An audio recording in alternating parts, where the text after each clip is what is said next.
All right, time for a quick little update on the project here. Um, Not too much, just a few little things. The I got, excuse me. Um, I'm switching. I'm keeping the headlights and the blinkers set up from the '07. So I went ahead and figured out the wiring from the 14 harness to the '07, and actually used the '07 connectors so that it would connect in. And then I also switched from bulbs to LEDs for the blinkers, and I don't have them in yet, but for the headlights also, as the 14 did not, I don't think it had LEDs, but it didn't have traditional bulbs either, so the wiring is significantly smaller. So I figured this would be easier, get it going to the LEDs, so the draw would not be as much and would not overdo the wiring. So working on that. I did find an issue with the taillights in the rear that I thought I had fixed, or that I thought I had the wiring right before, but turned out when you open the door and put the blinkers on, it would actually work correctly for about 30 seconds, and then all of a sudden the other blinker would start to flash also, which is weird because I never had them on that long before. But when I was testing the fronts, I was having them on, leaving them on, and then also checking the back and stuff. So I found that out. And then if you actually just shut the door and turn the blinkers on, it happens right away. So I figured that out today. Found out that there's one extra wire on the 14 than there is for the '07, and I had combined that extra wire, because it was called like a control wire, with one of the other wires together, and it seemed like it was working. I figured out today that the control wire is needed, but that extra wire turns out, or that, sorry, the control wire is needed, but the other wire I had it tied together with going into the taillights for the '07 actually is not needed. So, because the other thing that was going on that was weird is when you put the blinker on, they're supposed to be sequentials, but they were just going super fast. And it had always done that. And originally I thought it was because I didn't have the front blinkers on, and sometimes they go fast to let you know that, hey, you're basically out of bulb. But when I had the front ones on, it was still doing it.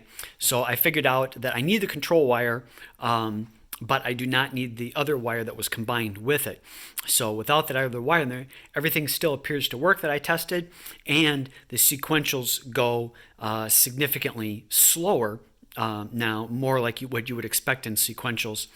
And before, when they were blinking, it was the blinkers in the middle and like the brake lights around the outside that was all blinking. Now you press on it, just the brake lights come on, and then when the signal's on, there's the sequentials on the inside just for the blinker lights, so that works. It doesn't look like there's sequentials for the brake lights, but that would have been cool. But I've seen people that do that, but wasn't able to do it with these, and it just could be the difference because of the 7 to 14 taillights and stuff. But hey, at least I got sequentials on the blinkers, so that's cool. So the last video you saw that I kind of started it, but was having some issues. So a couple updates with that. I was hoping that the computer would compensate for the bigger injectors, but they're just too big for the computer to compensate for. And it was just smoking it out in here because it was running way, way rich. So I have been working with Badger Tuning to try and help me get a bass tune in there and get some stuff figured out, as I am still taking my classes and trying to figure out how to tune a factory style system. So working with him on that. Ran into a couple issues back and forth. Obviously this is very custom setup here, different cams and long tube headers and bigger throttle body and different supercharger, and you know, the list just goes on and on, everything that's different from stock. So we ran into a few issues. We had it rich, and then we made some adjustments, and then we're running really lean. We were running 18 to 20 on the lean side, so very, very lean.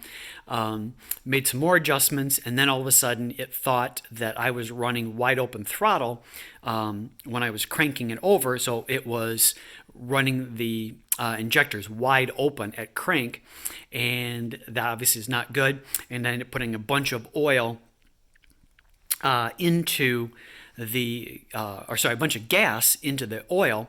You pull the dipstick and it was high, and it just stunk. It smelled like gas bad. So I got so much gas running in, it just ran down past the pistons rings and into the oil. So I bought new oil from O'Reilly's, and new break-in oil. So I got that. I also ordered some from Amazon, the stuff I had in there, the BR driven racing break-in oil.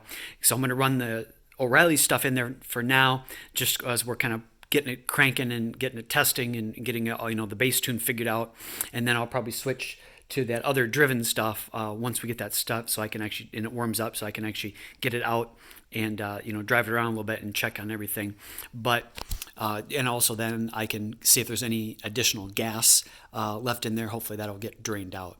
So that's where we're at with that. Just kind of working on a bunch of stuff with the tune, being just kind of fighting us, being that this is so got so many changes and customized to it. It's just taken a little bit to get all that figured out. The other thing is we figured out from comparing it to a stock GT500 from HP Tuners file that they had, was that somebody had been in and tuned that GT500, that 14 GT500 that was in that rollover, because it is not stock. So somebody had already been in there and had been messing with the tune already. Some of the stuff looked okay. Ray from Badger Tuning said some of the other stuff he was a little kind of surprised about, or kind of concerned about, that they had done some other changes. So also kind of working with that to try to figure out what we want to keep and what we don't want to keep and things of that nature. But we're making progress. He came over Friday night, and that way he could see it, because he hadn't been over. It's just me describing some stuff, so he could kind of see what was going on. And we made some other changes. We found the MAF sensor was out of range, or the settings for the MAF sensor were not right, which was probably causing part of the problem. And so we are back to running rich, back to running about 10. So she's running very, very rich, kind of smoking out the garage again. But we are making progress, because the MAF information now is more, I think, in line for what it should be, because the other thing I was getting was a overboost condition. So it was constantly thinking that it was overboosting, and it was leaving the bypass valve open all the time. And one of the things when I was researching that error was that it can be issues with the mass airflow sensor. So now that we have that more, I think, in line, when I ran the car for just a few 20-30 seconds, when I would step on it and kind of stuff like that, I was actually seeing the boost gauge go, or the boost info go up and down, versus before it was just sitting at 10 pounds of boost constant, would never move. Now it was 12, 14, 18, bouncing around as I was stepping and letting off the gas. So that is working now as it should. So definitely making some progress, slow, but making some progress. So one of the next things I'm going to do is, like I said, figure out the wiring for the headlights, so I can get the headlights working, and then we'll keep plugging away on the tune.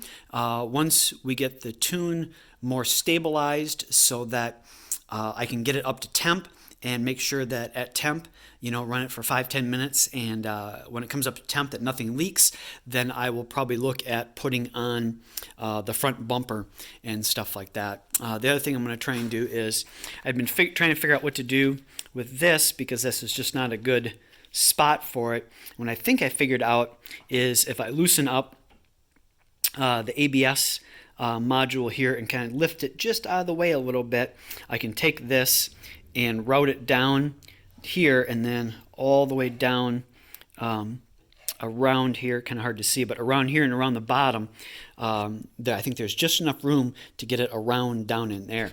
So that way this will get this out of the way here and down. So I think that'll be good. But I'm just waiting until I get the headlight stuff figured out, and then I will move that out of the way.